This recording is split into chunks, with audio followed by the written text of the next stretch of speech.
to all my lovely children out there. I hope all of you are doing good and are fit and fine. I welcome you all for today's English class.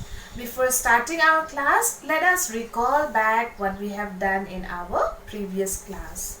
I'm sure all of you still remember that we have done about the use of capital letters, full stop and question mark, right?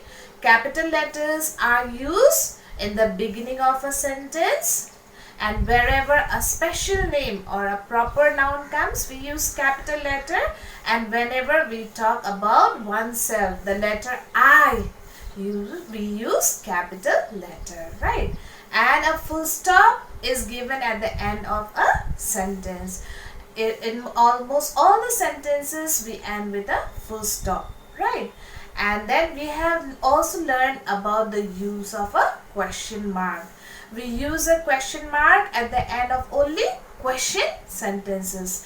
So I'm sure you all have recalled back what we have done. So let us start our today's class. And we will be starting a new lesson, that is lesson number 3, the happy child. So children, what makes you happy? For some of you, having an ice cream, it makes you really happy, right?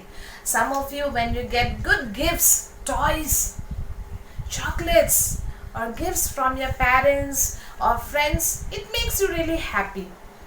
Some of you, when you go for shopping and purchase new shoes, new dress, or new toys, it makes you happy. There are various reasons which gives us happiness. But in today's class, we will be learning how to appreciate the beauty of nature.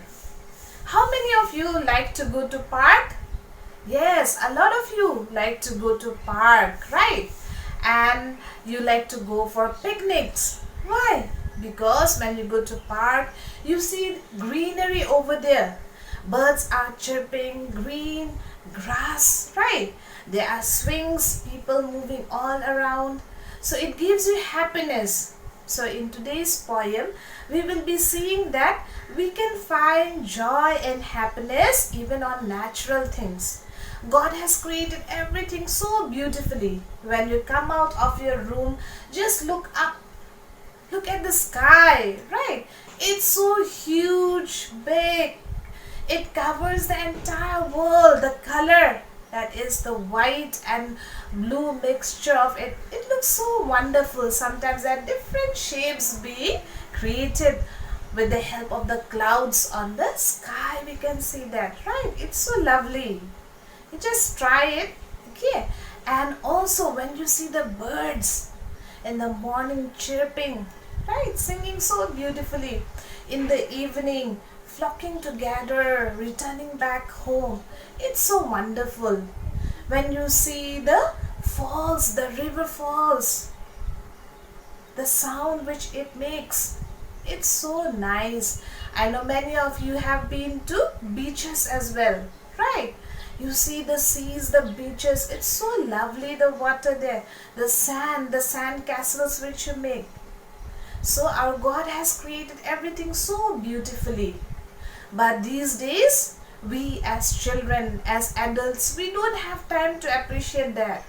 We are always busy only in telephones, that is cell phones, right? And then I know many of you must be smiling now. How come ma'am knows the secret, right? Many of you always in your cell phone, mobile phone, games, right? And TV, you are always in front of the screen watching TV. You don't even go out of your house to play with your friends, right? And you're busy in all those things, and there is no time to appreciate the beauty of nature. But then I would appreciate you all, I would encourage you all to really appreciate the beauty of nature. Feel the nature, and then you will feel true happiness and joy. So this is the poem all about. It's a wonderful poem. As I've said, the main objective of this poem is to create a sense of appreciation towards nature and natural things. Okay, and also to find happiness and satisfaction in small things. Need not to be that everything we can achieve in our life. There are small things. Just the hug of your mother can give you happiness. You can find happiness in that. Just by sharing your tiffin with somebody else, you can find happiness, right? So we should learn how to find happiness in small things in our life. Okay. There are 5 new words in this particular poem. So before reading the poem, let us do the 5 new words. Try to understand its meaning and do the action, so that when we read the poem, you will understand it better. Okay. The first word is laugh. L-A-U-G-H. Laugh. Pronounce it once again with me. L-A-U-G-H. Laugh. What is the meaning of laugh? Smile and make a sound to show that you are happy. Okay. Number 2 is hardly ever. It's a phrase combination of 2 words. Hardly ever. It means almost never. The meaning of it is almost never. What number 3? We did this in the last class also. Cry. All of you know the meaning? To cry means to shed tears when sad. When somebody is sad, we shed tears, right? Number 4 is shade. S-H-A-D-E. Shade. What is the meaning of shade? A cool area where something blocks sunlight. So, when you are walking on the way and sun strikes, you open your umbrella. It gives you what? It gives you shade. It blocks the sunlight. Sometimes you try to take shade below the tree, right?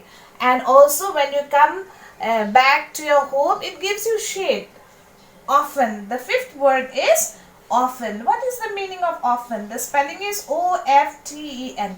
Often. Okay. You don't say often, you say often. And what is the meaning of often? A lot of times. It means a lot of times. So let us try to do the action.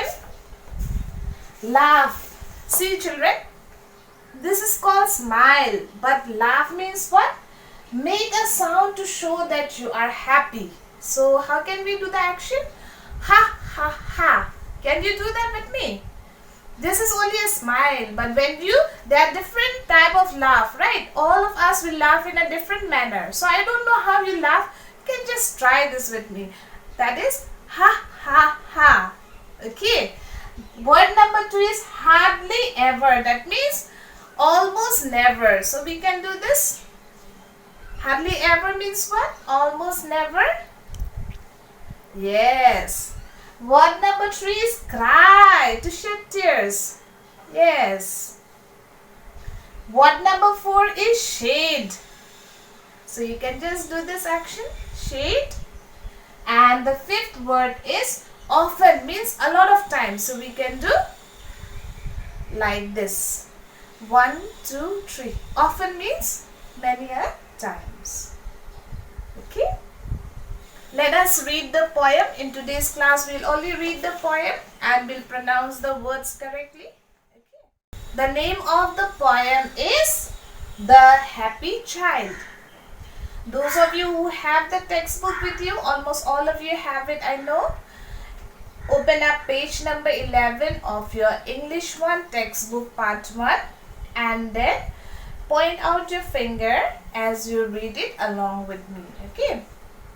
My house is red, a little red house. A happy child am I.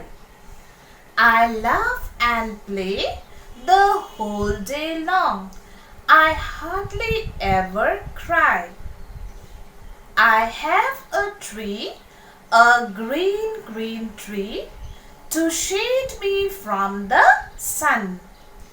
And under it I often sit when all my play is done. We can read it once again, one more time.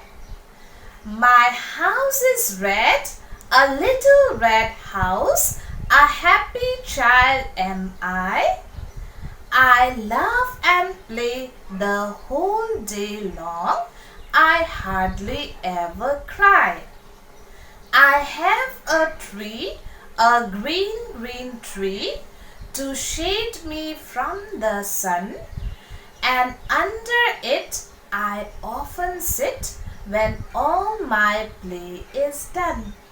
There are two pair of rhyming words here. That means there are words which sounds the same. For example here, I and cry, right? Sun and done. So I would like to request you all today at least 2 or 3 times you practice reading this. So in the next class what we will do, we will try to recap our new words. Write this down in your copy, the spelling and the meaning. Try to understand it, and in the next class we will be doing an explanation of this particular poem. So till then you practice reading it and also do the action words and its meaning in the copy. So I'll see you in my next class, children. Bye bye.